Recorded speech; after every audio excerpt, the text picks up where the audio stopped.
Bonjour à tous, merci de nous retrouver comme tous les mardis midi pour les webinaires de French Morning Media Group. Je suis Romain Poirot, directeur commercial associé de French Morning Media Group. Si vous nous découvrez aujourd'hui, on est le média pour les Français aux États-Unis et les francophones depuis maintenant plus de 17 ans. Aujourd'hui, on va voir avec nos deux experts qui sont Luc Maroubi, avocat associé chez LGMA, et Jean-Philippe Sora du groupe Massa. On va voir le parcours fiscal d'un expatrié français aux États-Unis. Vous savez qu'on essaie d'avoir une interaction. D'abord, ils vont partager leur écran. On va avoir une petite présentation. Ils vont aussi nous expliquer pourquoi ils travaillent ensemble. Et à la fin, l'idée, c'est de répondre à un maximum de vos questions. Vous êtes nombreux à vous être inscrits. Je crois qu'on a un peu plus de 200 personnes qui se sont inscrites aujourd'hui. On a reçu pas mal de questions par email. Je les ai envoyées donc, à Luc et à Jean-Philippe. Donc, normalement, ils ont inclus les réponses à vos questions dans la présentation. Donc, soyez attentifs. Suivez-nous de préférence en plein écran afin de pouvoir bien voir et de bien comprendre les sujets qui vont être abordés. Luc, je te laisse nous expliquer comment ce partenariat est arrivé avec Jean-Philippe. Bonsoir à tous. Merci de nous écouter. Avec Jean-Philippe, ça fait de nombreuses années qu'on travaille ensemble. On a créé une complémentarité qui est très utile dans le cadre de la fiscalité internationale. On arrive à avoir les deux faces d'une pièce, qui est la fiscalité franco-américaine. On a créé ce webinaire pour partager notre expérience, des cas concrets qu'on a rencontrés, qui sont des cas qui sont parfois des cas simples, on en a, mais aussi des cas assez complexes qui nécessitent des études, qui nécessitent éventuellement des rescrits. On a voulu vous présenter le parcours classique d'un impatrié, et aussi les questions classiques qu'on rencontre de notre côté. On n'a pas, voilà, on n'a pas une vision académique, mais on a une vision de professionnel pratiquant, ayant l'expérience de ce type de dossier pour le traiter quasi quotidiennement. Jean-Philippe, je te laisse peut-être te présenter. Bonjour à tous. Merci Romain, merci Luc pour l'intro. Moi, c'est Jean-Philippe Sora, donc je suis expert comptable en France, CPA américain, donc expert comptable américain, et CPA canadien, expert comptable au Canada. J'ai des cabinets à New York, Miami, Montréal et Toulouse en France, dans le sud de la France, Toulouse où est Luc. Et effectivement, avec lui, nous travaillons ensemble depuis plusieurs années parce que dans le cadre de mon métier, de mes cabinets, nous accompagnons les entreprises françaises et les particuliers françaises et français dans leur développement sur l'Amérique du Nord, avec évidemment beaucoup de questions fiscales qui sont posées d'un point de vue transatlantique. Et c'est là que Luc, avec sa maîtrise parfaite de la fiscalité française et surtout cross-border, nous arrivons à établir des solutions pour nos clients. Donc, je crois que sans plus attendre, nous allons démarrer la présentation en partant de la base, c'est-à-dire la notion de résidence fiscale, puisque dans le cadre de ce webinaire, le parcours d'un expatrié français aux US, il faut partir du début. Qu'est-ce que la résidence fiscale et comment est-elle déterminée? Luc, je te laisse la main pour parler de la France, puisque nous allons parler de personnes qui quittent la France pour arriver aux US. Luc, si tu peux juste le mettre en plein écran, comme ça on verra encore mieux et on est parfait. Là, vous n'êtes pas en plein écran? Non, mais si tu cliques en bas à droite, tu as un petit truc qui te permet de partir en plein écran, à Euh, côté du moins. à côté du moins. Juste à gauche du moins, là, il y a une sorte de petit panneau sur un pied.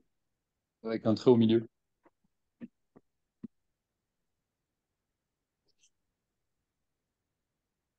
Très au milieu, là, avec l'écran?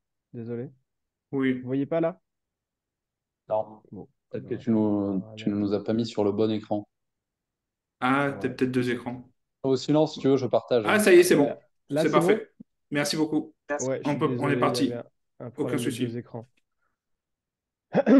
Alors, La notion de résidence, elle est principalement dictée par la convention fiscale, puisque en principe, on a des règles de droit interne qui s'appliquent et qui sont un peu différentes de celles de la convention. Mais lorsqu'on a affaire à une relation bilatérale France-États-Unis, euh, on est régi par l'ordre de la convention. Donc, c'est-à-dire le foyer d'habitation, numéro un, le centre des intérêts vitaux, numéro 2. Numéro 3, le séjour. Et numéro 4, la citoyenneté.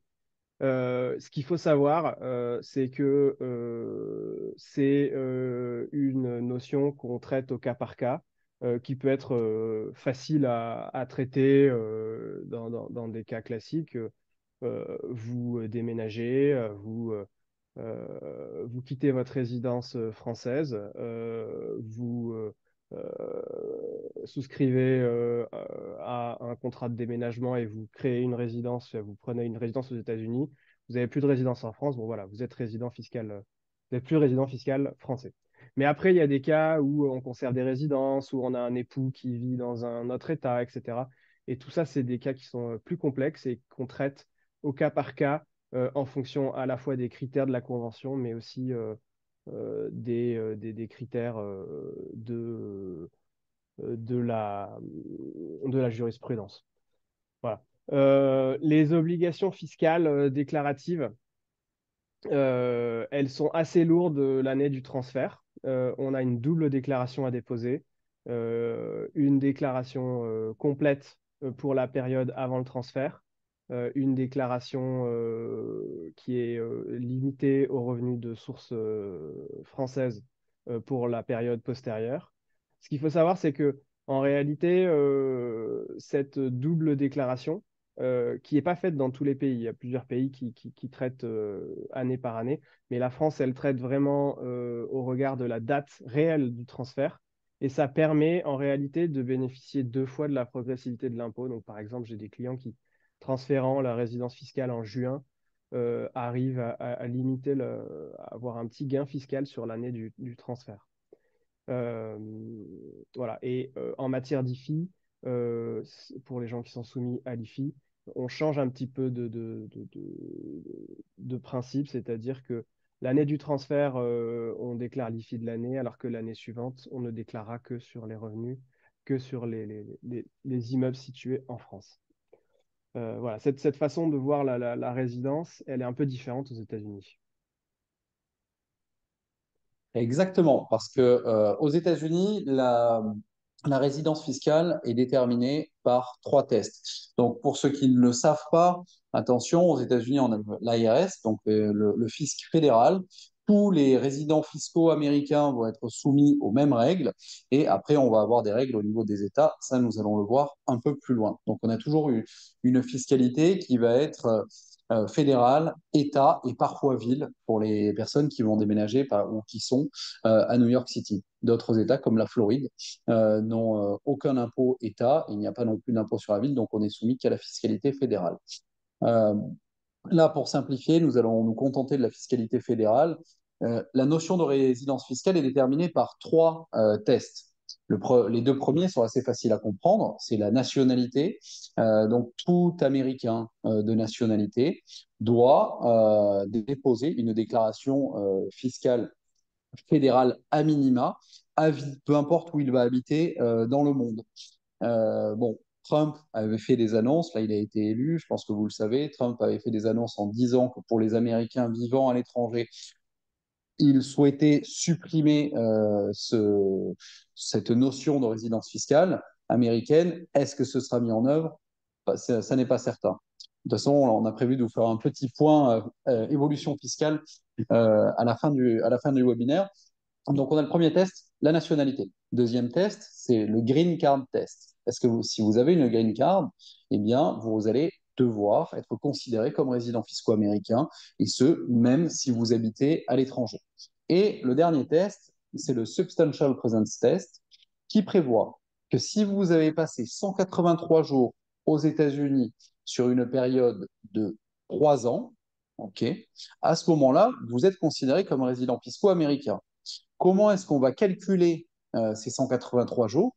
Eh bien, un jour de l'année N égale un jour, un jour de l'année N-1 égale un tiers de jour, et un jour de l'année N-2 égale un sixième de jour. Quand on fait la somme de ces jours-là, et si au cours de l'année N, vous avez passé 30 jours aux États-Unis, alors vous êtes considéré, 30 jours à minima, vous êtes considéré comme résident fiscaux américain et devez déposer à minima une déclaration fédérale.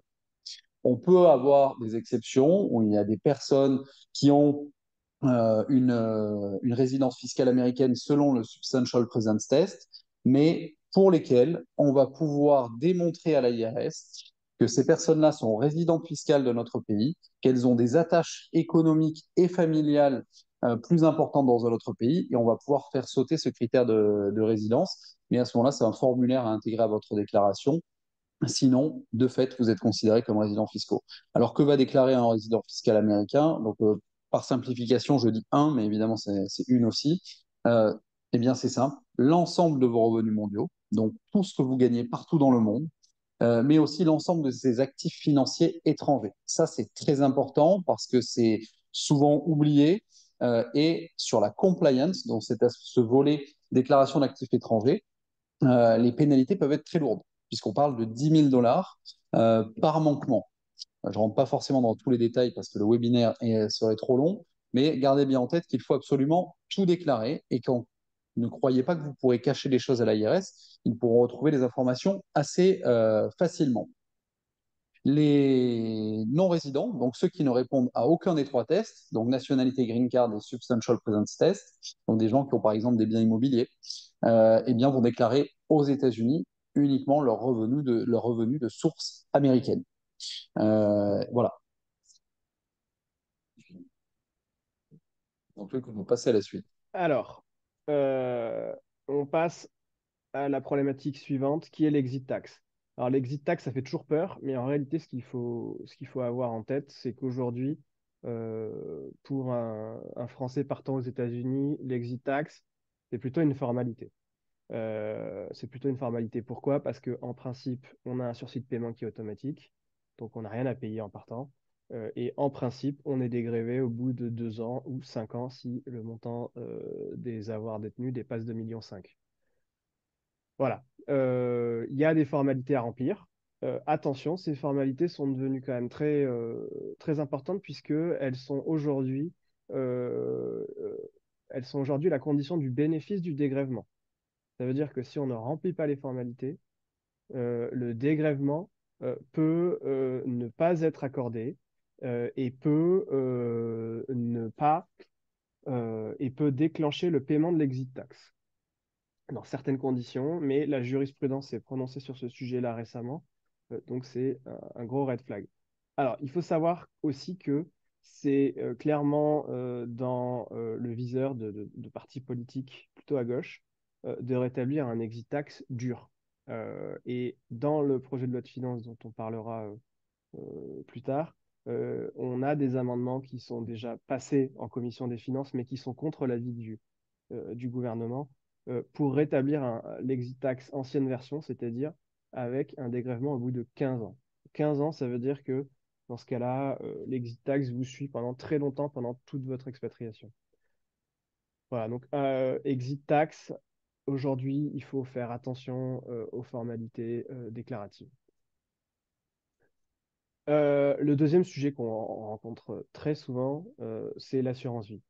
Alors, l'assurance vie, il faut voir que c'est le premier produit des Français.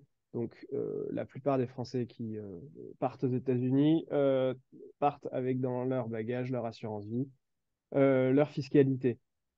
Alors, la fiscalité du point de vue français, ce ne sera pas une révolution. Euh, En cas de rachat, vous aurez éventuellement des retenues à la source qui seront applicables, mais il y a pas de conséquences très, très manifestes.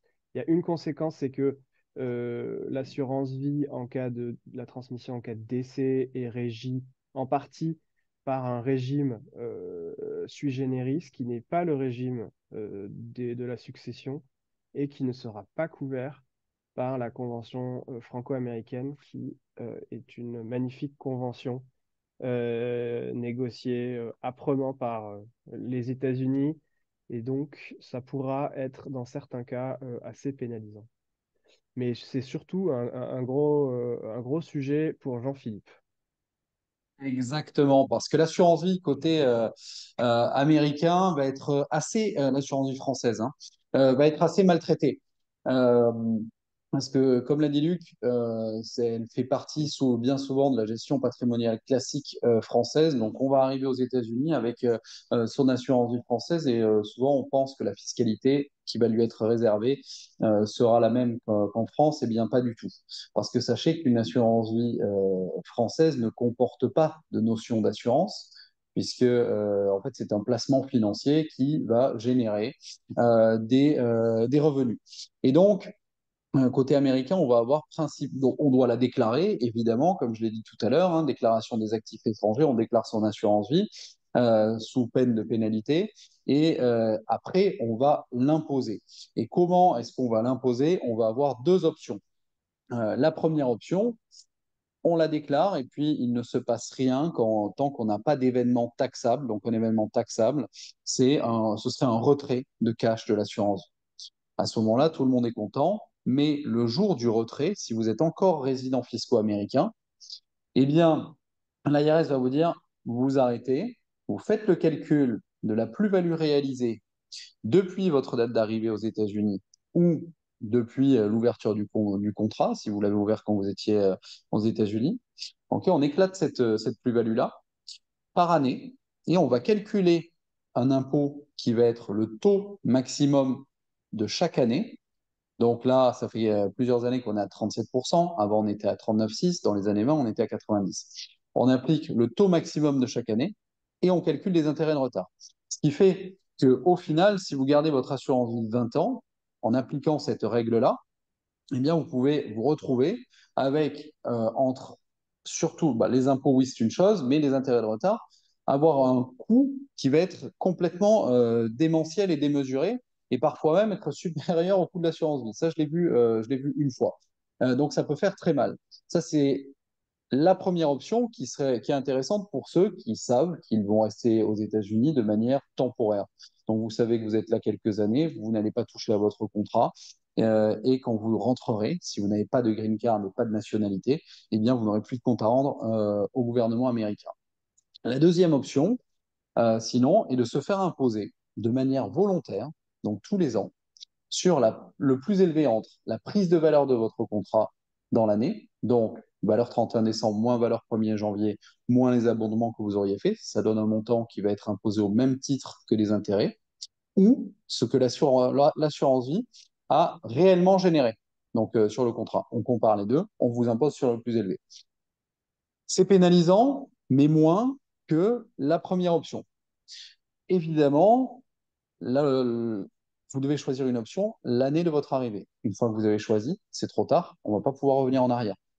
Donc, quand on ne sait pas, j'aurais tendance à privilégier la deuxième option plutôt que la première. Voilà.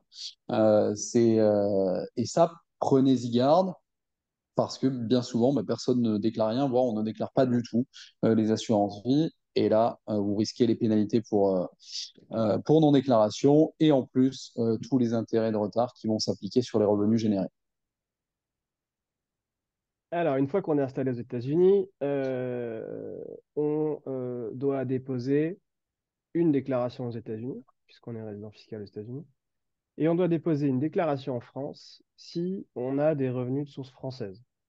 Alors, les revenus de source française, c'est quoi? C'est les revenus immobiliers, les plus-values immobilières, les salaires de source française, les pensions. euh, voilà, de manière simple, c'est cela. Par exemple, mais par contre, si vous avez des plus-values sur des comptes de placement, si vous avez recevé des dividendes d'entreprise, vous n'avez pas à les déclarer dans une déclaration. Vous allez subir une retenue à la source qui sera libératoire de l'impôt et qui sera libératoire de vos formalités déclaratives. La deuxième différence, c'est que vous allez être imposé sur un taux minimum de 20%, qui tient compte du fait que le fisc français ne connaît pas vos autres revenus, et qui augmente à 30 si vous dépassez 28 000 euros. vous avez la possibilité, donc on le fait dans certains cas, de demander une imposition au taux moyen, c'est-à-dire de recalculer votre imposition réelle telle qu'elle aurait été calculée si vous aviez été résident fiscal français. Ça veut dire on additionne tous les revenus, même les revenus américains. Vos revenus, en règle générale de source française, subissent les prélèvements sociaux. Donc, par exemple, les revenus immobiliers, les plus-values immobilières, que ce soit le LMNP ou les revenus fonciers. Mais pas vos revenus de placement, donc dividendes, plus-values. Et vous devez souscrire cette déclaration auprès du centre des impôts des non-résidents. Ensuite, on applique la fiscalité américaine. Exactement. Et quand vous allez arriver aux États-Unis, déjà va se poser la question de devez-vous être considéré comme résident toute l'année, non résident ou les deux? Et qu'est-ce que vous devez déclarer et comment? Eh bien, en fait, la réponse va dépendre de votre date d'arrivée aux États-Unis et surtout et aussi plutôt de votre statut d'immigration américain. Si vous arrivez en fin d'année, par exemple, vous arrivez en décembre avec un visa L ou E, très probablement aux États-Unis, vous allez être considéré comme non résident fiscaux, ce qui fait que vous ne serez imposable aux États-Unis que sur vos revenus de source américaine, comme je le disais tout à l'heure. Si maintenant vous arrivez au mois de juillet, que se passe-t-il? Vous n'avez pas de green card. Là, vous pourrez être considéré comme dual status. Donc, dual status, qu'est-ce que c'est? Vous êtes non résident une partie de l'année avant votre arrivée et résident le reste de l'année. D'accord? Donc, la partie non résident, on impose aux US que vos revenus de source américaine et la partie résident, hein, ça va être tous vos revenus mondiaux avec des jeux de crédit d'impôt. Si vous avez des revenus qui sont taxés en France en priorité, ça c'est la convention fiscale, ou dans un autre pays, eh bien, à ce moment-là, on va, côté américain, vous donner un crédit d'impôt équivalent aux impôts payés dans le pays d'origine des revenus. On va revenir sur l'immobilier plus en détail dans les slides suivants, parce que c'est un sujet qui est extrêmement récurrent. Et vous aurez aussi potentiellement l'option de vous considérer comme résident fiscaux toute l'année. Alors, pourquoi faire ça?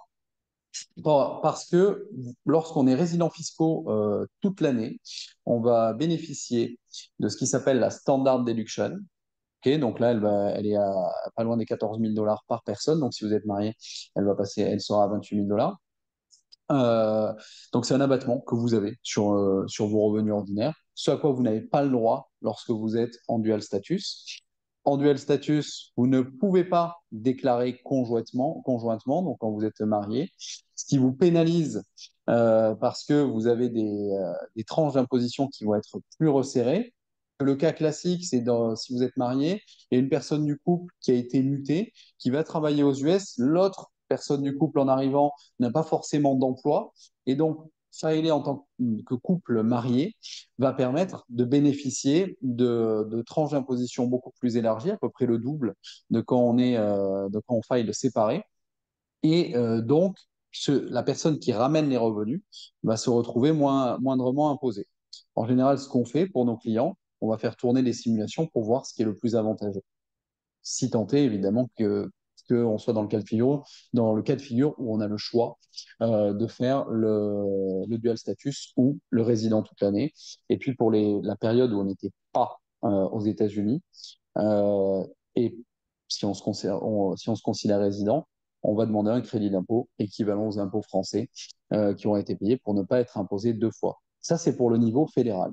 Pour le niveau État, donc, mettons, vous aménagez à New York, par exemple, ou en Californie, et bien là, vous devenez résident le jour où vous aménagez dans l'État. Donc, il n'y a pas d'option.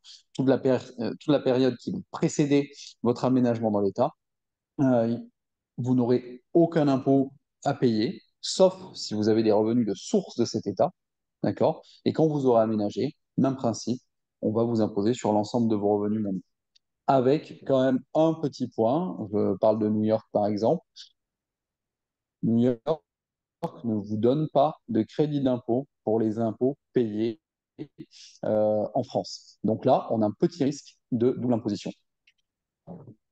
Oui, c'est une bonne transition parce qu'en réalité, donc nous, ce qu'on fait avec Jean-Philippe, c'est que on utilise cette convention fiscale pour réduire l'imposition des deux côtés au maximum. Mais en réalité, on a un premier frein dans cette réduction, c'est que cette convention ne s'applique qu'aux impôts fédéraux. Et donc, on ne peut pas les opposer aux États. Voilà. Et donc, après, on travaille sur la convention pour travailler sur des questions de qualification, etc. Et puis pour réduire les retenues à la source, retrouver un crédit d'impôt. Voilà, par exemple, sur les plus-values, il faut savoir que en principe, il y a une retenue à la source sur les plus-values de cession de sociétés françaises quand on détient une participation au-dessus de 25%, lorsqu'on est non-résident. Et ben, la convention fiscale va bloquer cette imposition. Euh, voilà, il y a plein de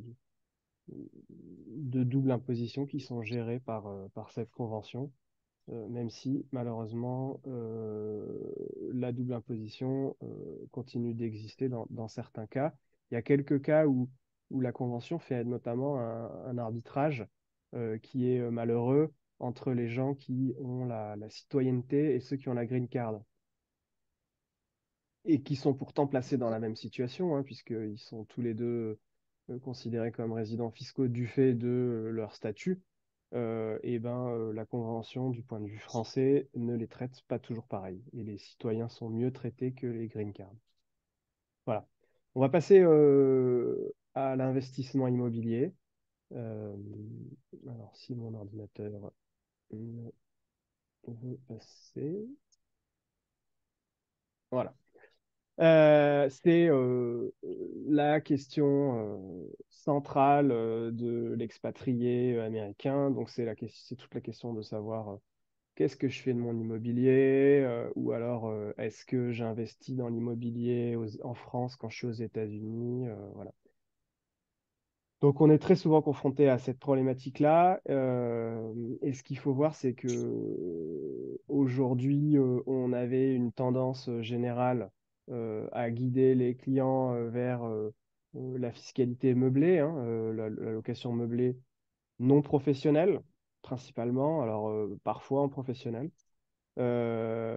Et ça, c'est peut-être une stratégie qui sera amenée à évoluer puisque c'est aujourd'hui dans le viseur du législateur, la location meublée non professionnelle, LMNP, étant considérée par le législateur comme une niche fiscale, puisque elle permet à la fois de bénéficier d'abattements pendant la durée de l'investissement. Ça veut dire que si on fait un investissement avec un emprunt, euh, par exemple, que on n'a pas de cash qui est généré par cet investissement, on n'a pas de fiscalité puisqu'on vient amortir le bien, et au bout d'une certaine détention, on peut céder le bien sans fiscalité en bénéficiant d'exonération d'abattement, et on ne réintègre pas les amortissements qui ont été déduits. Donc, en réalité, on a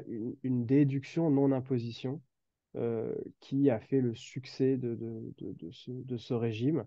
Euh, voilà. Donc, en règle générale, on a des clients qui arrivent avec des biens en revenu foncier ou en location meublée au micro. Et souvent, on les aide à passer au réel pour permettre de maximiser leur déduction et limiter la fiscalité en France qui va assez vite parce qu'en réalité, 20% plus 17,2, ça fait une fiscalité à 37,5, euh, ce qui est une fiscalité qui est très importante quand en face, on a un investissement qui est leveragé avec de l'emprunt. Il y a une contrainte, c'est que pour les non-résidents, on doit respecter un seuil de 23 000 euros. Voilà. Euh, et du coup, aux États-Unis, Jean-Philippe, c'est relativement simple puisque c'est un régime qui est relativement identique à celui français. Exactement. En fait, côté français, comme l'a dit Luc, vous pouvez opter ou non pour le LMNP. Côté américain, c'est l'équivalent d'un LMNP d'office. C'est-à-dire que peu importe le choix fiscal que vous aurez fait côté français, côté américain, on va devoir déclarer vos revenus fonciers selon les modalités américaines. C'est-à-dire revenus encaissés, moins les charges payées, moins les intérêts d'emprunt, évidemment. La partie capitale, non, hein, puisque vous retrouverez le capital lorsque vous vendrez le bien. Euh, et on va amortir le bien. On va amortir le bien sur une durée de 30 ans, puisqu'il est à l'étranger. S'il était aux États-Unis, ce serait un amortissement sur 27 ans et demi, ce qui, dans bon nombre de cas, va vous faire passer en perte fiscale d'un point de vue américain. Donc, on n'aurait pas d'impôt à payer aux États-Unis. Cette perte fiscale, si vous gagnez moins de 100 000 dollars, on va pouvoir l'utiliser contre l'ensemble de vos autres revenus. Donc, ça viendra baisser votre base imposable. Entre 100 et 150 000 dollars de revenus, donc pour chaque dollar de perte, on va pouvoir utiliser 50 centimes contre vos revenus ordinaires. Et au-delà de 150 000, on ne peut plus l'utiliser. Par contre, attention, elle n'est pas perdue.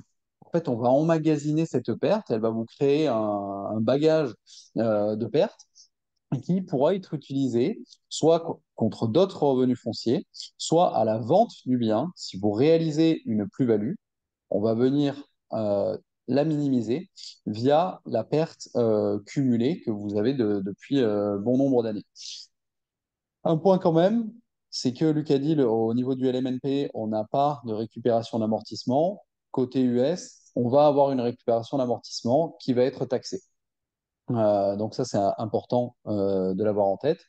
Euh, donc ça, c'est pour la partie déclarative des revenus. Luc a aussi soulevé un point impôt où on peut se retrouver à 37,2 ou 47,2. Côté US, même si vous êtes en perte fiscale, on va quand même dire à l'IRS et à l'État, et l'État, bien souvent, ne pourra pas utiliser de crédit d'impôt. Donc on dit à l'IRS, OK, j'ai payé tant d'impôts en France, donc je les enregistre. Et comme la perte, en fait, ils vont se cumuler d'année en année. Et le jour où vous vendrez le bien, on pourra, si, mettons, vous étiez en France sur l'abattement pour durée de détention, donc aucun impôt sur la plus-value à payer, que vous en aviez à payer côté américain, on va dire à l'IRS, ben, ça fait 10 ans, 20 ans, 30 ans que je paye des impôts en France que je n'ai jamais utilisés. Donc, je viens les utiliser maintenant pour payer mon impôt américain sur la plus-value réalisée. Voilà, donc très important de maintenir ces crédits d'impôt, de les enregistrer tous les ans pour ne pas les perdre, parce qu'ils vous seront utiles un jour. Ouais, c'est des Maintenant, il y a crédits. d'autres types de structuration, donc notamment la SCI qu'on voit aussi très souvent. Oui, on la voit souvent et elle est souvent utile dans des cadres de transmission familiale. Elle est moins utilisée pour faire de l'investissement locatif de jeunes expatriés, par exemple. Mais dans le cadre de transmission de biens familiaux qui ne sont pas forcément loués, c'est la structure qui va être la plus souple et la plus simple à mettre en place et qui va remplir les objectifs. Donc, côté américain, mais cette SCI va apporter son lot de compliance. En fait, ce qu'il faut savoir, c'est qu'une SCI française, d'un point de vue américain, est considérée comme un partnership étranger, donc avec des obligations fiscales qui vont lui être spécifiques. Si vous détenez moins de 10% du capital, on va faire remonter, donc on va devoir déclarer la valeur de vos parts de SCI dans votre déclaration. Ça, il n'y a pas d'impôt à payer. Et après, on va intégrer dans votre déclaration votre quote-part du résultat de la SCI. OK, si jamais il y a un résultat. Ou d'ailleurs de perte, parce que cette perte, là aussi, pourra être reportable. Donc, on intègre ça dans votre déclaration américaine. Si les impôts sont payés en France, on demande un crédit d'impôt. Et ça s'arrête là. Si jamais vous détenez 10% ou plus de la SCI, 10% qui vont être calculés via une notion qui s'appelle le constructive ownership, et celle-là, elle est souvent oubliée parce que dans le cadre de structuration de SCI, on nous dit, ouais, ben, j'ai une part en nue propriété, mes parents ont les 1000 autres parts ou les 999 autres parts, donc j'ai rien. Ben, en fait, attention, c'est faux. Parce que le constructive ownership prévoit que les parts de vos parents et de vos enfants sont ajoutés à vos parts, mais pour des fins de compliance uniquement, pas pour des fins d'impôt, donc pour des fins déclaratives. Ce qui fait que à ce moment-là, dans le cas où vous auriez une part en nulle propriété et vos parents 999 parts en pleine propriété et l'usufruit de votre part, l'IRS va considérer que vous détenez 100% de la société. Donc vous êtes au-delà des 10. Donc vous devrez retranscrire les états financiers de la SCI sur votre déclaration personnelle, sous peine de, comme je le disais au début, 10 000 dollars de pénalité si jamais vous ne le faites pas. Donc, très très important, et ça c'est un formulaire spécifique qui s'appelle le 8865, sur lequel on va retranscrire toutes ces informations-là. Donc, surtout ne pas, enfin, tenez-vous au courant de ce que vous avez. Parce que parfois, les personnes sont aux États-Unis, on discute, et puis 3 ans après être arrivés, nous disent, ah ben finalement, on a fêté Noël et j'ai appris que j'avais voilà, 2 parts de la SCI familiale. Mais là, il y a toute une compliance à mettre en œuvre. D'un point de vue américain, il va falloir régulariser le passé pour éviter les pénalités. Et si on n'a pas de part, mais que nos parents ont des parts, ça ne compte pas. Ah, ça ne compte pas. Les parents ont des parts, on n'a pas du Et tout de part. Ça reste le patrimoine de nos parents. Mais il suffit d'une l'usufruit? part pour déclencher le constructive ownership. Et l'usufruit d'une part, on n'est pas considéré comme associé? Si on a l'usufruit d'une part, Ouais, si. si, ok. Donc, Alors, peu importe SRL de... la manière dont vous détenez la part. D'accord, parce que ok, je pensais que l'usufruit n'était pas considéré comme un droit de propriété aux États-Unis. Si. Ok, Pour cette fin-là, oui.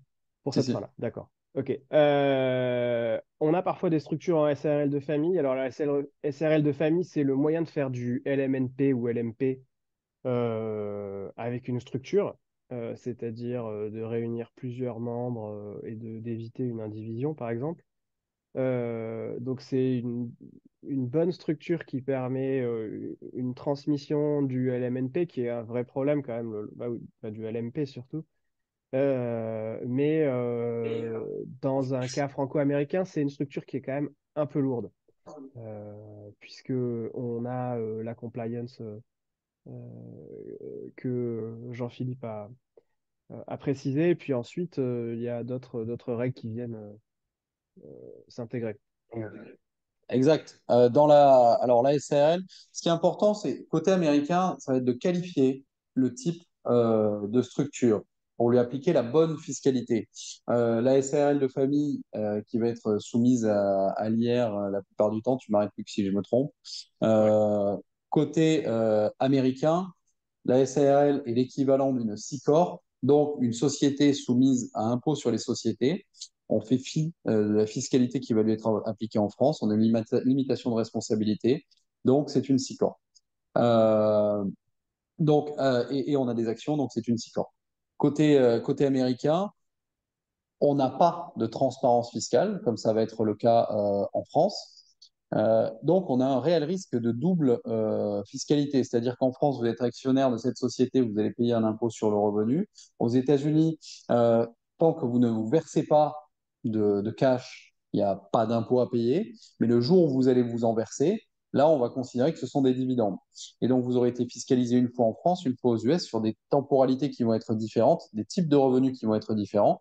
Et donc, vous n'aurez pas le droit aux US à un crédit d'impôt. Ce qu'il va falloir faire dans ce cas de figure, c'est faire une élection qui s'appelle faire une check the box election, où on va dire à l'IRS, OK, effectivement, côté US, nous avons l'équivalent d'une C-Corp, donc société soumise à l'impôt sur les sociétés, mais nous faisons le choix fiscal de la traiter comme un partnership, donc comme la SCI. Et à ce moment-là, nous avons les deux fiscalités des fiscalités qui vont être semblables des deux côtés de l'Atlantique.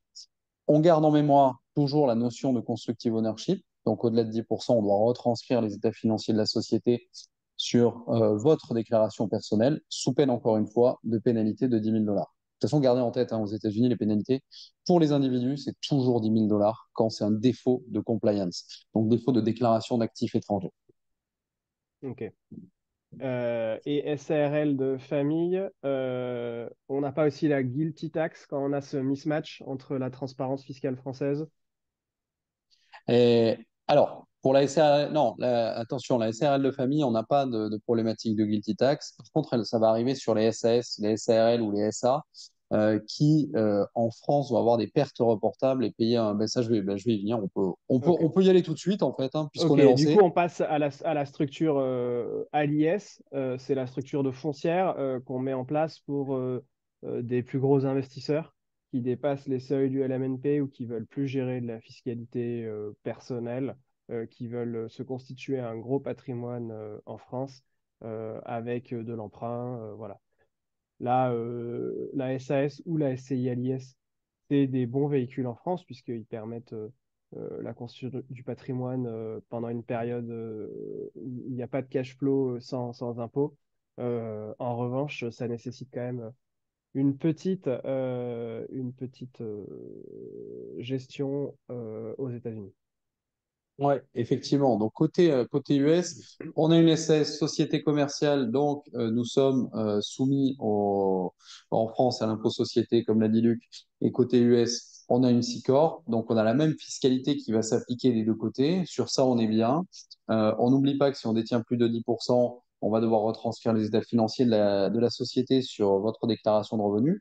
Et pour revenir sur ce que disait Luc par rapport à la guilty tax, ça, c'est Trump qui l'avait mis en place lorsqu'il est arrivé lors de son premier mandat. Il prévoyait que des contribuables américains qui auraient le contrôle d'une société étrangère, à ce moment-là, seraient soumis à impôt sur le revenu sur leur quote-part du résultat de la société. Qu'est-ce que ça veut dire? Mais très simple. Vous avez une SAS ou une SARL, peu importe, qui en France est soumise à l'impôt sur les sociétés. Vous avez 51% des droits de vote. OK. Mais à ce moment-là, le résultat de la société est de 100. Il n'y a aucune distribution qui vous est faite. On va vous imposer aux États-Unis sur 51, votre code-part du résultat. Et à des taux qui ne sont pas ceux des dividendes, puisque les dividendes, dépendant des durées de détention, peut tomber sur des taux entre 15 et 23,8% au niveau fédéral. Évidemment, quand c'est sorti, le texte était en l'état, donc ça a été une levée de bouclier. Il est un peu revenu en arrière en disant, bah, écoutez, pour les sociétés qui vont payer à minima 10,5% d'impôts dans leur pays d'origine, donc dans notre cas, la France, la guilty tax ne va pas s'appliquer. Attention, il y a tout un tas de formulaires à remplir pour faire valoir ce droit-là, mais on peut la faire sauter. La problématique va survenir lorsque, côté français, vous avez généré des pertes et une année, vous générez un profit, on va avoir des pertes reportables qui impactent votre profit et qui vous donnent un résultat taxable à zéro, donc pas d'impôt à payer en France. Par contre, côté américain, juste pour des fins de calcul de la guilty tax, on ne peut pas utiliser les pertes reportables. La guilty tax se calcule de manière annuelle. Donc là, vous pouvez être dans un cas de figure où en France, vous avez un résultat de 100, on n'a pas d'impôt à payer parce qu'on avait des pertes reportables. Dans les États-Unis, on ne va considérer que le résultat de 100. On ne va pas considérer les pertes reportables. Et donc, vous aurez très probablement de la guilty tax à payer. Ce raisonnement s'applique pour les sociétés françaises, mais aussi pour ceux d'entre vous, c'est peut-être un peu plus rare, mais qui auraient des holdings au Luxembourg qui ne paieraient pas d'impôts sur pas mal de revenus. Là, on a une vraie problématique de guilty tax. Donc là, on Ouais. a parlé des sociétés commerciales. Ouais, pardon, vas-y, vas-y. Généralement, voilà, on a cette problématique guilty tax dans les structures avec holding. Dans l'immobilier, on va arriver à la gérer parce qu'en plus, on a un article qui limite l'amortissement des immeubles de placement. Donc voilà, on va pas générer trop de pertes, sauf dans des cas un peu spécifiques. Mais voilà. Mais en effet, dans les cas de holding, la guilty tax est un vrai problème et on a souvent ce problème dans les structurations. Et Et c'est quelque chose voilà, qui doit être prévu en amont. S'il y a des choses à faire, il faut les mettre en place en amont, idéalement avant votre arrivée aux États-Unis. Et je reviens juste sur la SCI à l'IS, en gardant en mémoire que là, aux États-Unis, on va focaliser sur la nature juridique. Donc la SCI est un partnership étranger d'un point de vue américain. Donc on aura une société qui en France est soumise à l'IS. Aux États-Unis, on a de la transparence fiscale, donc vous êtes automatiquement imposé sur votre quote-part du résultat. Ce qu'on peut faire là aussi pour arrimer les deux fiscalités, c'est faire une check the box pour considérer aux États-Unis la SCI comme une société soumise à l'IS, pour avoir la même fiscalité de deux côtés. Ah, pour ces cas de figure-là, euh, il faut faire une analyse plus approfondie. Il n'y a pas de règle générale. Parfois, il est plus intéressant d'avoir fait la check the box, de ne pas faire la check the box, pardon, pour de multiples raisons. Donc, voilà. Attention, ça s'analyse. Alors, un des gros outils qu'on utilise régulièrement, qu'on a dans notre toolbox, c'est la convention franco-américaine sur les successions et donations. Euh, voilà, qui va nous permettre d'avoir des conditions assez favorables, notamment en cas de succession ouverte pour un défunt résident américain. Alors, le principe du droit des successions internationales, en France, c'est une imposition de l'ensemble des biens lorsque le défunt ou le donateur est domicilié en France. Une,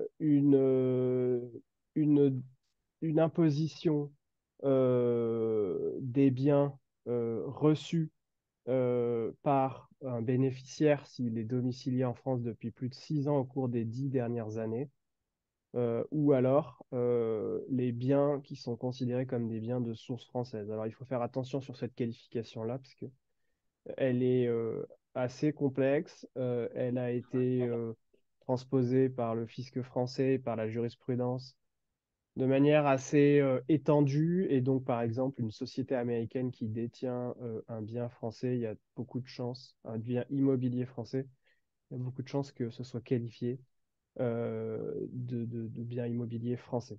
Euh, voilà. Et puis ensuite, on a tout le jeu des droits de succession ou de nation qui entre en jeu. Donc, on a un barème progressif avec le fameux abattement de 100 000 euros par parent, par enfant, tous les 15 ans. Et puis, d'autres abattements, voilà. Et puis après, euh, d'autres régimes, par exemple Dutreil avec des exonérations, etc., qu'on peut aussi mettre en œuvre dans un cadre franco-américain. Euh, du point de vue américain, c'est un peu différent. Exactement. Aux États-Unis, vous le savez peut-être, si vous êtes américain ou américaine, vous bénéficiez et que vous décédez, d'un point de vue successoral américain, vous bénéficiez d'un abattement de 13,6 millions sur votre succession. D'accord? Aux États-Unis, la succession est une personne morale. Lorsqu'on va la liquider, elle doit payer un impôt sur le patrimoine transmis qui va être supérieur à 13,6 millions pour les Américains. Pour les green cards, euh, la, la règle est un peu différente en termes d'income tax, donc d'impôt sur le revenu. Un green card et un Américain ont exactement les mêmes obligations. En termes de succession, ça n'est pas tout à fait la même chose. Si le green card est domicilié aux US, donc à son décès, à ce moment-là, il aura les mêmes droits, enfin, sa succession aura les mêmes droits qu'une succession américaine. Mais si la personne green card n'est pas domiciliée aux États-Unis, donc en France par exemple, à ce moment-là, elle va passer au niveau successoral dans la catégorie des non-résidents. Donc, c'est une petite différence qui est assez importante parce qu'un non-résident américain, donc si vous êtes, vous avez des actifs aux États-Unis alors que vous êtes en France, l'abattement ne sera pas de 13,6 millions, mais de 60 000 dollars sur vos actifs américains. Et après, les droits vont monter jusqu'à 40%. Donc, attention, c'est assez important. Bon, ça, ce sont des cas pour ce qui est succession, on peut planifier. Il n'y a pas de setup général, ça dépend vraiment de la situation de chaque personne. On arrive à planifier des choses intéressantes avec Luc.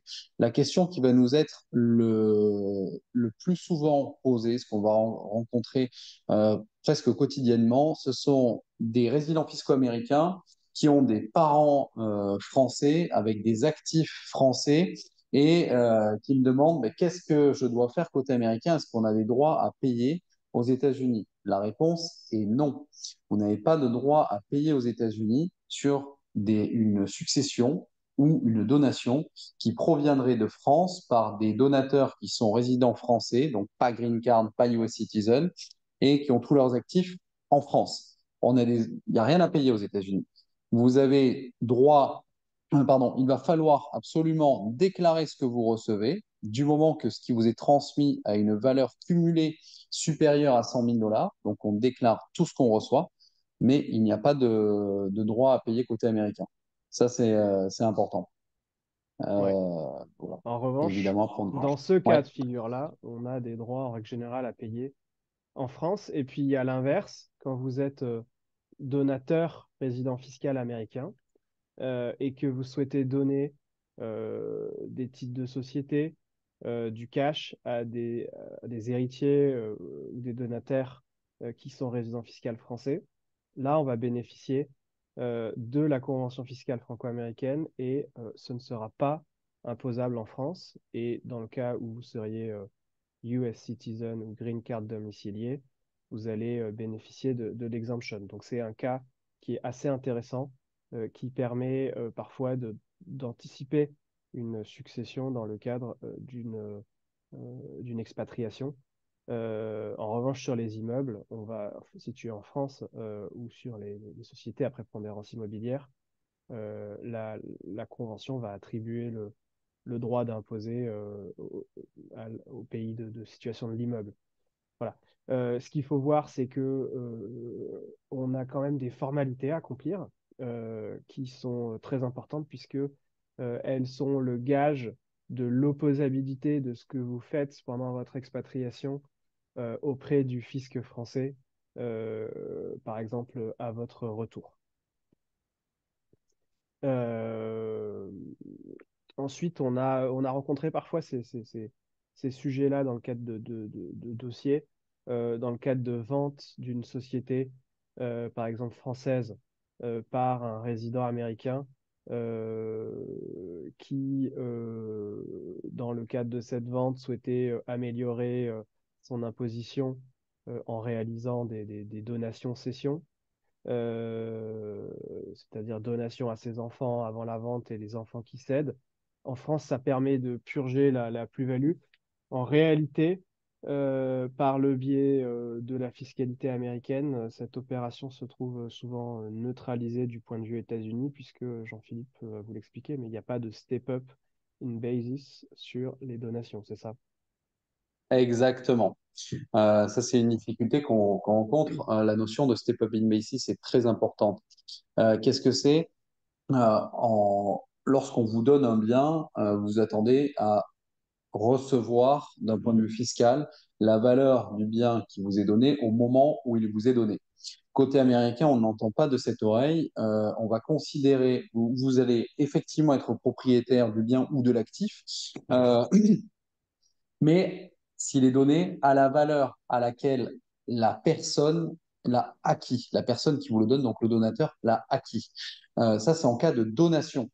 En cas d'héritage, là, par contre, il y a un step-up in basis, donc vous acquérez la propriété du bien pour la valeur à laquelle il vous est transmis. En cas de donation, non. Et on peut avoir des cas de figure où on a des donations en cascade, des grands-parents qui les ont donnés aux parents, qui les ont donnés aux enfants, mais on va devoir remonter au coût d'acquisition du bien par les grands-parents, ce qui peut parfois avoir quand même des impacts fiscaux assez néfastes. Alors, après J'en ce j'en séjour... profite Ouais, vas-y juste Romain. pour Ouais. vous dire que on a pas mal avancé niveau temps. On pourra peut-être dépasser un peu l'heure qu'on s'était donnée pour répondre à quelques questions à la fin. Très bien, oui.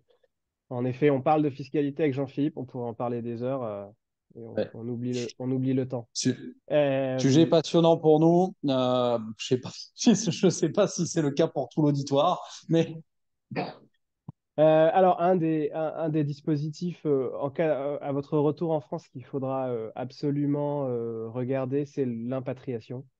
C'est un dispositif qui va vous permettre, dans certains cas de figure, de bénéficier d'un abattement minimum de 30% sur votre rémunération quand vous serez résident fiscal français.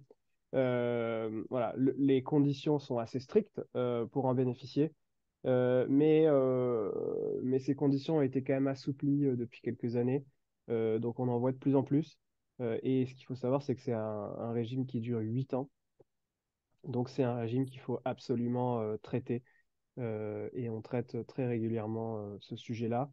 la deuxième bonne nouvelle, c'est que à votre retour en France, si vous avez été fiscalisé pendant plus de 5 ans aux États-Unis, vous ne serez imposable à l'impôt sur la fortune que au bout de 5 ans sur vos biens situés aux États-Unis. Bien entendu, tout de suite sur les biens situés en France. Mais c'est un petit avantage que vous confère à la fois le droit interne et la convention fiscale. Après, voilà, quelques points d'attention qu'on voit généralement sur ces sujets-là, c'est la vente de la résidence principale aux États-Unis. Si vous ne comptez pas la conserver, si vous ne comptez pas la louer à long terme, conserver un investissement locatif aux États-Unis, attention à bien réaliser la vente avant votre transfert de résidence. Sinon, vous allez vous retrouver dans le champ de la fiscalité française avec une augmentation probable de l'imposition. Euh, Ah, ah, un point juste sur la fiscalité liée à la résidence principale aux États-Unis. Vous le savez peut-être, côté américain, vous avez le droit à une exemption, un abattement de 250 000 dollars par personne sur la plus-value. Donc, si vous êtes marié, ça représente 500 000 dollars, mais à certaines conditions. Il faut avoir habité à minima 2 ans dans le bien sur les 5 années qui vont précéder la vente. Donc, ce n'est pas forcément 2 ans consécutifs, mais 2 ans sur les 5 années qui précèdent la vente pour bénéficier de cet abattement de 250 ou 500 000 dollars. Après, on a souvent aussi des salariés qui sont transférés avec des management packages, stock option, actions gratuites, RSU. Et on a toute la question de savoir comment imposer ces plans et comment répartir le droit d'imposer. Et là, du coup, on traite avec Jean-Philippe des deux côtés de la qualification des plans et de la répartition du droit d'imposer. C'est une question un peu technique qui mérite un peu de travail. On a très souvent aussi la question des LLC. Et ça, c'est vraiment quelque chose qu'on traite au cas par cas parce que euh, ça peut être source de gains fiscaux, mais ça peut être aussi source de pas mal d'ennuis, notamment avec le fisc français, mais aussi avec l'URSSAF français. Voilà, donc c'est quelque chose à traiter avec attention. Et On vous ça, a déjà comme le dit parlé. Luc, il Oui. n'y a pas de, il n'y a pas de formule générale, c'est vraiment, vraiment du cas par cas. Ouais, il n'y a pas de formule magique. Il faut regarder chaque cas, quelle est la meilleure façon de gérer la fiscalité et le risque de requalification. Le cas des holdings, c'est toujours un sujet délicat, puisque une holding dans un pays où on ne réside plus, voilà, c'est quelque chose qui est scruté avec beaucoup d'attention par l'administration fiscale française. Et voilà. Après, si vous voulez, à votre retour de France, mettre à jour votre prélèvement à la source, puisqu'aujourd'hui, la France est passée à un prélèvement à la source sur les salaires notamment, vous avez la faculté de remplir un formulaire à votre arrivée qui va vous permettre à la fois de réactualiser votre prélèvement et de vous attribuer un numéro d'identifiant fiscal français euh, avant le dépôt de la déclaration qui sera en N+1. Voilà, donc on le fait parfois pour certains clients.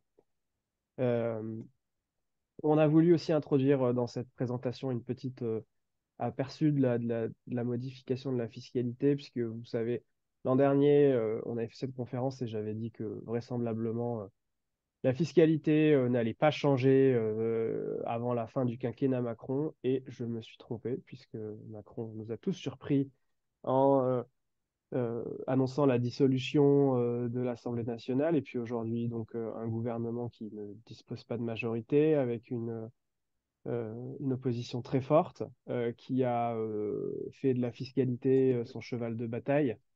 Voilà, donc on a un projet de loi de finances qui est euh, très musclé, qui devrait aboutir dans le cadre d'un 49.3, vraisemblablement, donc qui sera dicté par le gouvernement, donc a priori qui sera assez proche des mesures présentées initialement.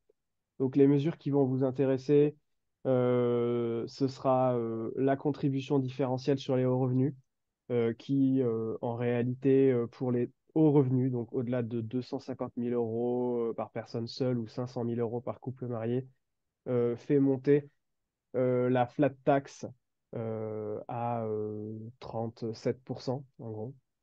Voilà, donc c'est une première mauvaise nouvelle.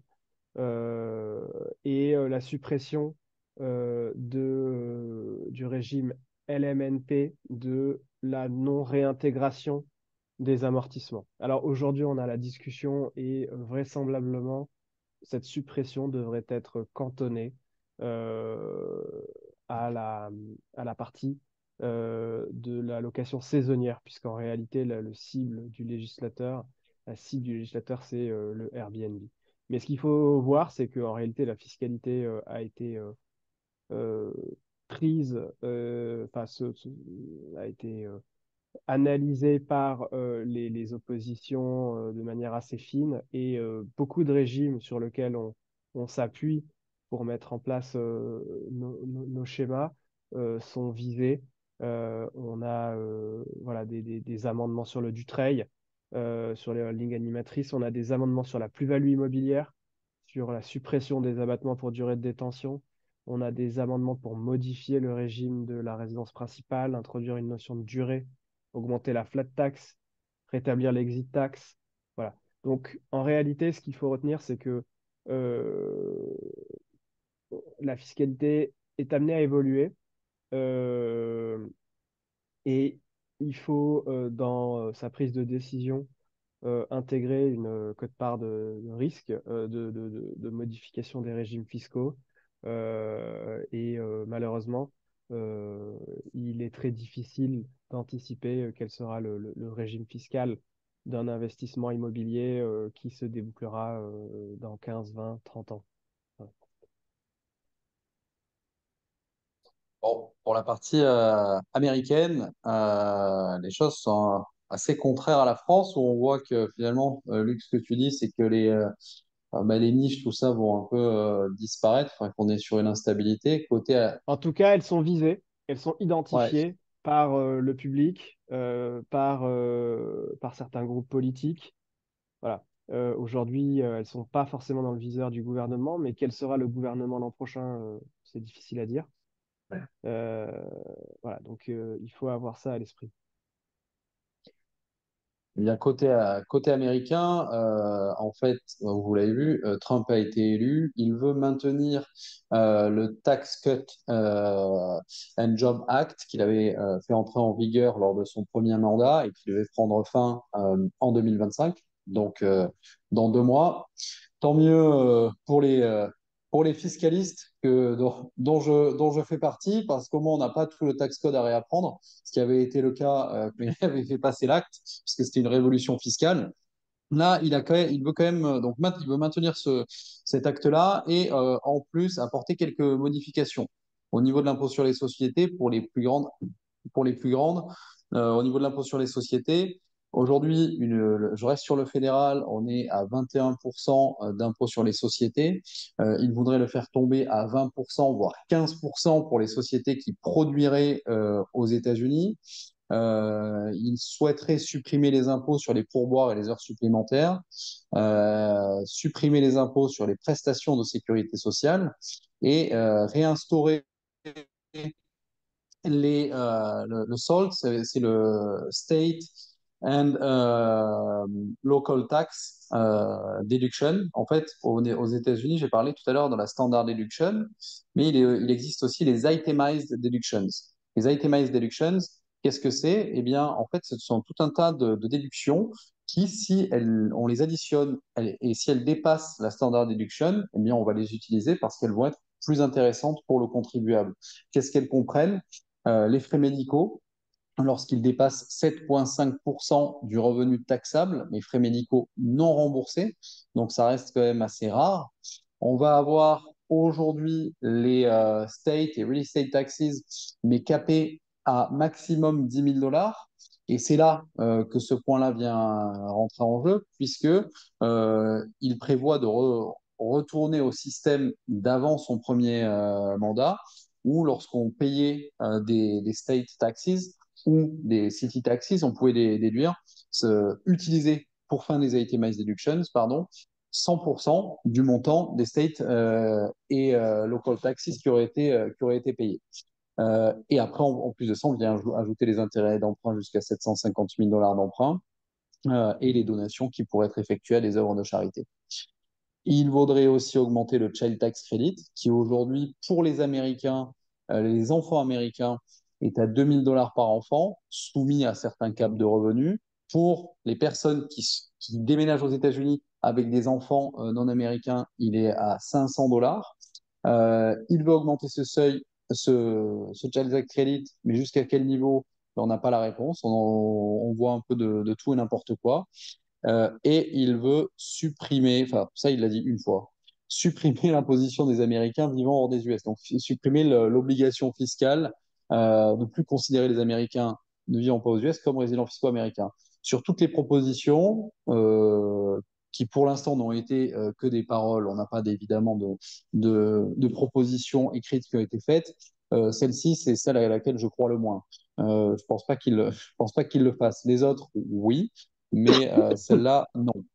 Et Ce après, au serait une... niveau des successions, comme je le disais tout à l'heure, il veut continuer à maintenir l'abattement à 13 millions suisses, ajusté de l'inflation, donc avec une évolution, alors qu'il devait en 2025 tomber à 7 millions.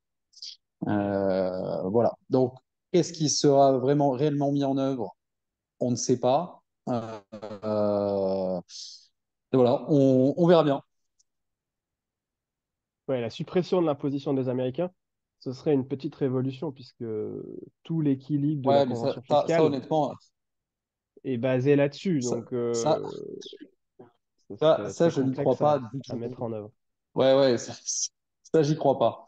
Le reste, pourquoi pas? Mais Et puis, pourquoi ça avoir mis en m'étonnerait place beaucoup. FATCA pour supprimer après l'imposition des Américains à l'étranger? Ouais. Ça, je pense que c'était plus un effet d'annonce qu'autre chose. C'était pour avoir les voix Parfait. des non-résidents. Exact. Euh, Est-ce que je crois on a un QR code qu'on peut scanner pour prendre rendez-vous avec vous, c'est ça? C'est ça. Exactement. Je suis en train de tester. Ouais, exactement. Depuis un an maintenant, on a mis en place un QR code pour réserver un créneau commun, donc Jean-Philippe et moi. Ça permet Ouais, d'avoir une première analyse cross-border, d'avoir les deux aspects de la pièce, comme je le disais en introduction, dans un rendez-vous qui va permettre de répondre à généralement 90% des problématiques. exactement. Parfait. On le laisse s'afficher à l'écran pendant les questions-réponses. Je pense qu'on va prendre quelques questions parce que je sais que vous avez tous les deux des obligations après. On clôture à 20. Ça vous va, Luc, Jean-Philippe? Très bien. C'est Très bien. parfait. Ok, top. Donc, il y a des gens aussi qui nous écoutent sur LinkedIn, parce qu'on est en direct à la fois sur Zoom et LinkedIn. N'hésitez pas, si vous avez des questions, à les poser sur LinkedIn. Euh, alors, je vais reprendre les questions dans l'ordre. Euh, Delphine qui nous disait, est-ce que l'IFI est seulement sur l'immobilier en France? Je pensais qu'il fallait déclarer les biens aux États-Unis. Je ne sais pas si vous vous souvenez de cette conversation. Alors, Delphine, je ne sais pas si elle est résidente fiscale française ou pas, mais si elle est résidente fiscale française et qu'elle a des biens en France et aux États-Unis, elle ne devra déclarer les biens en France et aux États-Unis que si elle est résidente fiscale française depuis plus de 5 ans. Voilà. En revanche, si elle est résidente américaine, son IFI sera limité aux biens situés en France. Parfait. Euh, Alors, il y a quelques questions qui ont été répondues par écrit, donc n'hésitez pas à aller voir la réponse. Je ne vais pas les relire celles-là, vous pouvez voir ça directement. Evelyne qui nous dit, pouvez-vous me donner le nom de l'institution pour laquelle vous travaillez ainsi que votre email à chacun? Donc, Evelyne, vous avez les mails qui s'affichent à l'écran en partage d'écran. vraiment, le plus efficace, c'est de scanner le QR code, parce que vous avez compris, on a la chance d'avoir un rendez-vous avec. Vous en avez deux pour le prix d'un. C'est juste du pain béni, honnêtement. Donc, n'hésitez pas à scanner le QR code pour ça. Euh, Evelyne nous disait, alors peut-être qu'on avait déjà répondu partiellement à des questions d'Evelyne, parce qu'elle nous dit, il s'agit en ce qui me concerne d'un appartement en France dans lequel notre famille habitons périodiquement, que nous ne louons pas. Voilà. Je ne sais pas si tu vois la question, Et Romain, Jean-Philippe. ouais, je le vois, mais je vois aussi que l'appartement est au nom d'une LLC créée en 2001 aux USA. Ouais. Donc là, on a des enjeux des deux côtés. Il faut savoir que côté américain, bon, cette LLC, dépendant de combien il y a d'actionnaires, elle devrait a priori, donc si on a plus d'un actionnaire, elle n'est pas disregarded, elle devrait déposer une liasse fiscale américaine. Si on n'a qu'un actionnaire, elle est considérée comme disregarded, donc elle n'existe pas fiscalement, mais elle existe juridiquement et tout se fait sur la déclaration de l'actionnaire. Si le bien n'est pas loué, bon, on n'a pas de revenus, donc il n'y a rien à faire, mais si elle doit faire sa liasse, bah, il faut faire la liasse fiscale. Donc, au moins avoir une partie bilan relative au bien. Et attention, si les liasses ne sont pas faites, les pénalités peuvent être assez conséquentes. Maintenant, Luc, est-ce que côté français, du fait de la détention du bien par une LLC, on a des obligations? Ouais, ça complexifie un peu la question. Il y a toute la question de savoir si la LLC doit être considérée comme une société soumise à l'impôt sur les sociétés en France ou une société transparente, translucide type SCI. Aujourd'hui, on a une jurisprudence qui est assez émouvante sur ce sujet. Ça dépend des statuts de la LLC, ça dépend des associés. Et si elle devait être considérée comme une société soumise à l'IS en France, dans ce cas-là, le fait qu'il n'y ait pas de loyer pour la jouissance privative serait considéré comme un acte anormal de gestion par le fisc français et permettrait au fisc français de réintégrer un loyer fictif et de considérer que les associés bénéficient d'un revenu égal au revenu réputé distribué par cette société. Voilà. Donc cette qualification est très importante dans ce cas-là et peut avoir des enjeux assez significatifs. Je me Euh, permets juste une question là. Romain, je vois que quelqu'un, Nathalie, demande si on doit déclarer les plans d'épargne entreprise et PERCO. oui, Ça, excuse-moi, je te coupe un peu la parole, mais pas de souci. c'est très important. Oui, il faut absolument les déclarer. Donc, vous devez déclarer non seulement pour ce qui est compliance, donc les intégrer dans le formulaire FinCEN 114, donc le FBAR, mais en plus potentiellement dans un autre formulaire qui s'appelle le 8938 ou 8621, dépendant de la nature des plans. Donc, vous avez un aspect déclaratif, mais aussi un aspect imposition. Il va être important d'analyser ces plans d'entreprise pour voir si ce sont effectivement des plans retraite, auquel cas on n'aurait pas d'imposition côté américain, pour voir si ce sont des PIFIX, donc là j'en ai pas parlé parce qu'on a, c'était pas le but du webinaire, mais les PIFIX, c'est Passive Foreign Investment Company, c'est tout ce qui va être fonds mutuels, en gros, qui est fiscalisé de manière très lourde aux États-Unis, ou si on est sur des comptes avec des titres vifs. Et donc, on aura une fiscalité qui va s'appliquer lorsqu'on aura une vente de titres ou une distribution de dividendes, par exemple. Donc la réponse est oui, il faut absolument les déclarer. Et Parfait. si ça n'a pas été fait, il y a des procédures de régularisation qui existent, euh, que nous faisons de manière tout à fait régulière. On a Evelyne qui nous demande où êtes-vous situé? Alors, moi, je suis situé à Toulouse, après avoir exercé pendant une dizaine d'années à Paris. Moi, je suis situé à Montréal, donc au Canada. J'habite à Montréal et je navigue entre Montréal, New York et Miami. J'étais à Miami la semaine dernière. Je suis à New York à partir de demain. Donc voilà, je bouge. Voilà. Euh,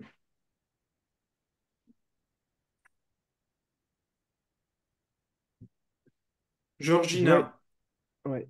les green cards aux US sont considérés comme des résidents aux US, même si on habite en France. Et donc, comme vous avez dit que au cas d'héritage, est-elle considérée comme non résident aux US?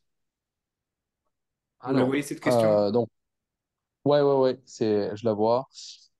Aux US, alors, d'un point de vue fiscal, comme je l'ai dit, il faut distinguer income tax et estate tax. Au niveau de l'income tax, dont l'impôt sur le revenu, si vous êtes green card, que vous habitez en France, vous serez considéré comme résidente fiscale américaine.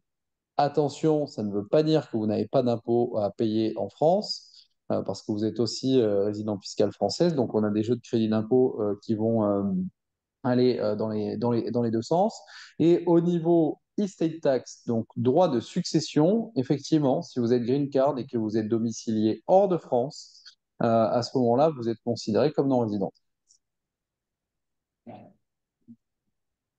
Alors, on a Delphine Parfait. Badar qui affine sa réponse, qui C'est dit ça, voilà. qu'elle est américaine et française et résidente fiscale aux États-Unis, mais qui revient en France en 2025. Donc, elle va bénéficier pendant 5 ans de la possibilité d'être exonérée sur les biens situés aux États-Unis du point de vue de l'IFI. Il y a Sabine qui pose une question. J'ai la double nationalité États-Unis-France. Je suis résidente fiscale aux États-Unis. Si j'ai bien compris, si je fais un don de 10K, 10 000 $ à un ami français qui est domicilié en France, il n'aura pas à le déclarer au fisc français, ni moi, ni moi à l'ARS. Y a-t-il un montant maximum? Hum, alors, oui et non. En réalité, 10K, ça dépend en fait de votre patrimoine. Si vous avez un patrimoine qui est très élevé, ça peut être considéré comme un présent d'usage et dans ce cas-là, il n'y a rien à faire puisque c'est toujours exonéré. En revanche, si c'est une donation, un don manuel de 10 000 euros, il faudrait que votre ami le déclare sur son espace impôt.gouv en mentionnant le fait que cette somme n'est pas taxable en application de la convention franco-américaine. Mais c'est important sinon de déclarer pour des raisons d'opposabilité. Après D'un le point de retour vue en France. américain, Ah, ok, ouais, vas-y. pardon. Non, non, vas-y, si tu as un élément à Non, ajouter. non, c'est une autre question. Ok. D'un point de vue américain, si le don se limite à 10 000 $, on n'a rien à faire. Mais attention, s'il dépasse 17 000 $, normalement, vous devez payer une gift tax. Si vous ne voulez pas payer la gift tax, à ce moment-là, il faut remplir un formulaire pour dire à l'IRS que vous voulez déduire le supplément, donc tout ce qui va être au-delà des 17 000, de votre droit à 13,6 millions, si tant est que vous soyez américaine ou américain. Donc droit à 13,6 millions sur votre succession future. Allez, dernière question, parce qu'il nous reste 1 minute, de Nicolas. Après le retour en France, est-ce intéressant fiscalement Une et LLC pour intéressant des fiscalement? investissements en bourse aux États-Unis. Ouais. Alors, ça dépendra du statut de la nationalité ou pas. Mais généralement, pour des investissements passifs, une LLC, c'est pas forcément intéressant. Ça va ajouter plus de complexité qu'autre chose. Si on la traite en transparence, ce sera à peu près le même régime que les investissements passifs classiques. Et si on la traite en opacité, ça va générer une double imposition. Généralement, sur des investissements passifs, c'est pas forcément très intéressant. Parfait. Est-ce que vous souhaitiez rajouter quelque chose, Luc, Jean-Philippe? Juste pour répondre à Evelyne là, qui demande, donc elle a des questions sur la fiscalité française, là à ce moment-là vous pouvez écrire directement à Luc, donc vous voyez l'adresse mail qui est là. Mais je pense qu'il y a des questions aussi sur la fiscalité américaine puisque votre LLC comprend votre mari, vous et vos enfants. Si vous n'avez pas fait de formulaire 1065 pour votre LLC, il va falloir régulariser la situation. Ça, c'est côté américain, ça n'est pas que côté français. C'est un bon point. En fait, c'est très difficile de savoir si une question va être purement française ou purement américaine parce que les choses sont très enchevêtrées. Et donc, en réalité, c'est toujours plus efficace de booker un rendez-vous avec Jean-Philippe et moi où on ait la double vision tout de suite, ce qui permet de ne pas perdre de temps à se renvoyer la balle. Voilà. Exact. Donc, si vous n'avez pas fait le scan du QR code et que vous voulez prendre rendez-vous avec eux, n'hésitez pas à m'écrire un mail. Sinon, je l'ai remis dans le chat, donc vous pouvez cliquer sur le lien. Vous arrivez directement sur leur agenda. Je veux juste rapidement vous montrer aussi, parce que je reçois beaucoup de mails, de comment accéder au replay des webinaires. En fait, quand vous êtes sur frenchmorning.com, vous descendez tout en bas et là, il y a webinaire. Et donc, là, vous allez retomber sur tous les webinaires qu'on a fait récemment. Vous voyez que la conférence d'aujourd'hui, elle est là. Et donc, là, dans quelques minutes, il va y avoir la vidéo qui va être incorporée dans cet article. Donc, vous pourrez tout revoir directement depuis l'article. Voilà. Sinon, Et c'est puis bien Romain, sûr aussi on t'en- disponible sur Facebook et YouTube. Oui, on t'enverra la présentation aussi que tu pourras oui. partager aux participants. Oui, la présentation sera aussi mise en pièce jointe en dessous de la vidéo. Donc, vous l'aurez à disposition. Il y a plein de gens qui disent merci. Est-ce qu'on peut avoir le recording? Bien sûr, Georgina. Donc, vous l'aurez là dans l'article. Si vous nous suivez sur LinkedIn, YouTube ou Facebook, si vous allez dans la section vidéo de French Morning, vous verrez aussi tous les replays à cet endroit. Merci de nous avoir suivis. Merci à tous les deux de nous avoir Merci à vous tous. expliqué tous ces sujets complexes mais indispensables. Et je vous donne rendez-vous la semaine prochaine pour un prochain webinaire de French Morning. La semaine prochaine, on va parler de étudier en France pour ceux qui ont des lycéens. Si vous voulez envoyer vos enfants étudier en France dans les meilleures écoles. Je vous donne rendez-vous la semaine prochaine. Merci, à bientôt, Merci à bon vous. Super. après-midi. Au Merci. Bonne revoir. journée. Au revoir.